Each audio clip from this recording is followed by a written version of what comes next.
Si torna a giocare al Dino Liotta di Licata 2 settimane dopo i fatti con il San Vito Lo Capo, e in casa della capolista arriva il 90-011 Bagheria di mister Sandro Tarantino, che cerca di partire nel migliore dei modi per allontanarsi dalla zona rossa della classifica, ma subito su un calcio d'angolo battuto dalla sinistra la palla spiove e c'è il colpo di testa vincente da parte di Viglianisi, che batte imparabilmente Faraone e sblocca subito il risultato in favore dei gialloblu. E poi dedica speciale per un figlio o una figlia in arrivo per il numero 21 a disposizione Lilo Bonfatto, che dunque sblocca subito la partita in favore del Licata. Reagisce però subito il 90-011 con questo tentativo in inserimento da parte di Balistreri con la sfera che si perde alta sopra la traversa, poi ancora azione sulla destra del Licata, Arario arma Manfrè, tiro deviato imparabilmente, palla che si insacca ancora una volta alle spalle di Faraone ed è 2-0 per il Licata. Protesta il 90-011 perché c'è un proprio giocatore a terra proprio sugli sviluppi dell'azione, ma il direttore di gara non sente ragioni e convalida la rete,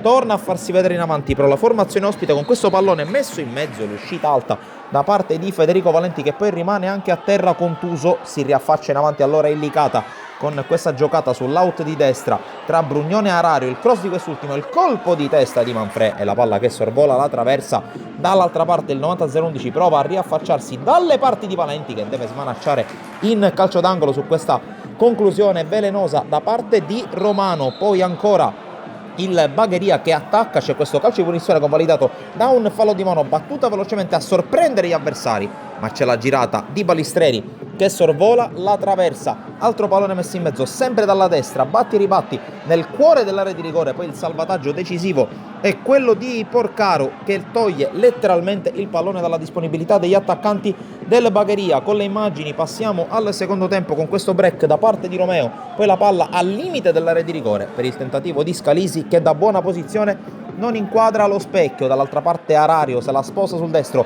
calibra il traversone e c'è ancora il caprone Vincenzo Manfrè, doppietta per il centravanti palermitano che firma il 3-0, poi corre verso la panchina perché c'è un compagno da andare ad abbracciare per esultare, per festeggiare per il gol del 3-0 che va a chiudere di fatto i giochi in favore del Licata. E allora c'è spazio per qualche tentativo sporadico da parte del 90-011 che cerca quantomeno di ridurre il gap qui su questa discesa sulla destra con il cross che spiove sul secondo palo. Il tentativo di sforbiciata da parte di D'Acquisto sorvola la traversa, poi altro calcio di punizione sempre in favore della squadra di Tarantino, che si fa apprezzare per la qualità di gioco nel secondo tempo, e altro piazzato che sfiora il palo. Poi però ancora ci prova su un ottimo tentativo di pressione alta la squadra ospite, tentativo a giro con la sfera che si perde abbondantemente fuori sul tiro di Lococo. Era questa l'ultima opportunità della partita. Sul rinvio di Faraone il signor Motta di Siracusa pone fine alla partita, vince il Licata.